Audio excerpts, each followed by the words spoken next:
देखो भाई, ईसोफेगस के बाद जो दूसरी चीज आती है वो आपके पास आ जाता है आपका स्टमक। वो आ जाता है आपका स्टमक। अब स्टमक के साथ सीन ये है कि अगर हम स्टमक की बात करें तो स्टमक में बहुत सारी चीजें होती हैं। मिसाल के तौर पे हम देखते हैं, ये आ गया आपका स्टमक,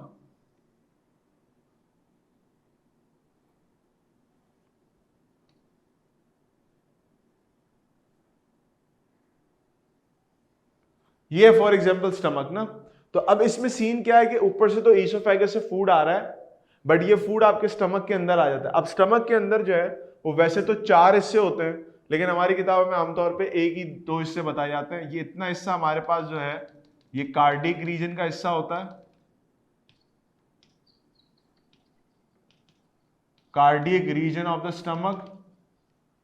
ये वाला जो हिस्सा है ये आपके पास होता है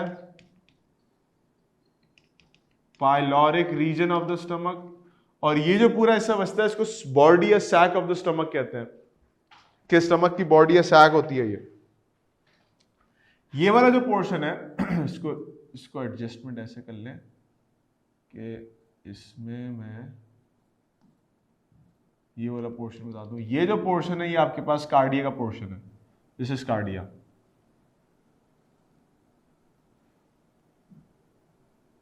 ये हो गया कार्डियक एंड कार्डियक रीजन, ठीक हो गया। ये वाला जो पोर्शन है ये हमारे पास कहलाता है फंडस। फंडस कहते हैं रूफ को, ये छत है इसकी। और जो ये वाला पूरा पोर्शन है इतना, ये आपके पास कहलाती है बॉडी या सैक ऑफ द स्टमक। तो pyloric, cardiac, fundus and body of the stomach. अब इसमें होता कुछ इस तरह से है कि हमारे पास जब फूड ऊपर से आता है, फूड ऊपर से आया तो फूड आके इस जगह जमा होता है। लेट्स टॉक अबाउट जमा हो गया तो अब क्या करेंगे, तो उसके लिए हमें पढ़ना पड़ेगा the functions of stomach. Stomach के फंक्शंस क्या हैं? तो फंक्शन ऑफ स्टमक में अगर लिखें तो सबसे पहली चीज लिखेंगे फंक्शन ऑफ स्टमक क्या होता है कि मैकेनिकल एंड केमिकल डाइजेशन।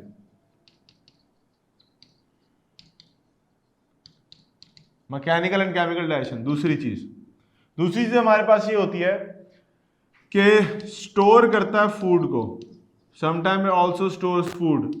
तीसरी चीज आपके पास स्टमक में एक चीज ये है कि ये तो चलो मैकेनिकल केमिकल डाइजेशन हो गए, फूड भी स्टोर हो गया, लेकिन असल चीज क्या है कि ये इसमें एंजाइम्स कौन कौन से होते हैं। तो अगर हम स्टमक के एंजाइम्स की बात करें या एंजाइम या जूसेस की बात करें, एंजाइम्स या जूसेस की बात करें तो उसमें पहली चीज आ गई आपके पास HCl, उसमें दूसरी चीज आ गई आपके पास पेप्सिन। HCl और पेप्सिन दो चीजें आ गई, ठीक हो गया। ये दो मेजर हमारे पास जूसेस या एंजाइम्स होते हैं जो स्टमक में रिलीज हो रहे होते हैं, वो खाने की ब्रेकडाउन वगैरह में रोल प्ले करते हैं, ठीक हो गया।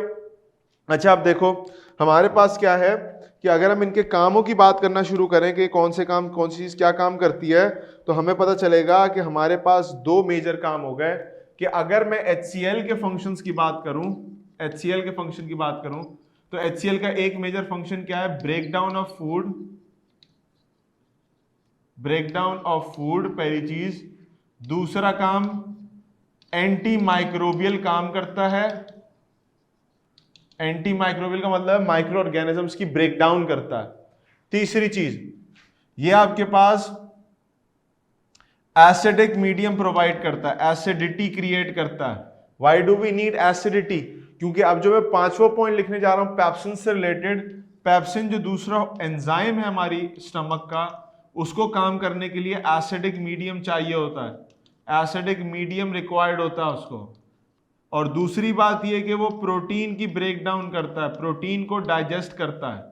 कौन डाइजेस्ट करता है? पेप्सिन। तो this is the list of the stuff जो कि हमारे स्टमक के अंदर चल रही होती है ओवरऑल, ठीक हो गया।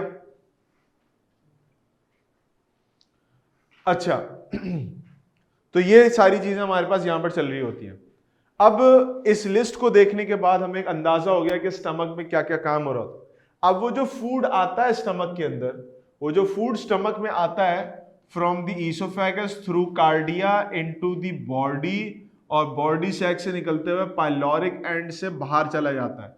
अब आप देखें एक चीज नोट करें कि हमारे पास यहाँ पर भी एक नॉच होता है जो इसको रोक लेता है कि कितना खाना आना है कितना नहीं आना, और यहाँ पर भी एक नॉच होता है, टाइट मसल्स होते हैं जो ये रोक लेते हैं कि खाना आगे जाना है नहीं जाना है, खाने के साथ क्या मामलात करने हैं, वो सारी चीजें देखने वाली होती है। तो ये सारी बातें हमारे स्टमक में हो रही होती है। अब स्टमक से जब फूड बाहर निकलता है तो स्टमक के बारे में समझ लीजिएगा कि स्टमक में जब फूड आता है तो स्टमक मूव करता है और यूं क्रश करता है फूड को। क्रश करने के साथ साथ ये दोनों चीजें भी रिलीज हो रही होती हैं और ये फूड की ब्रेक डाउन, प्रोटीन को ब्रेक डाउन, सारी चीजें साथ चल रही होती है और मिक्सिंग भी चल रही होती है। उस वक्त तक जब तक ये स्टमक काम करता रहता है, पीसता रहता है, तो एक वक्त आता है कि all of that stuff that is found in your stomach it's been crushed, वो बिल्कुल पेस्ट लाइक हो गया। अब वो यहां से बाहर निकलता है, पेस्ट लाइक स्ट्रक्चर बाहर निकलता है from the stomach into the intestine, और वो जो पेस्ट लाइक स्ट्रक्चर उसको आमतौर पर हम काइम कह रहे होते हैं। अच्छा, अब ये सारी बातें हो गई, अब आगे चलते हैं और बात करते हैं कि हमारे पास आगे जाके स्टमक में के बाद जो है वो पार्ट्स कौन कौन से आ जाते हैं। अब देखो हमारे पास स्टमक के बाद आ गया हमारे स्मॉल इंटेस्टीन।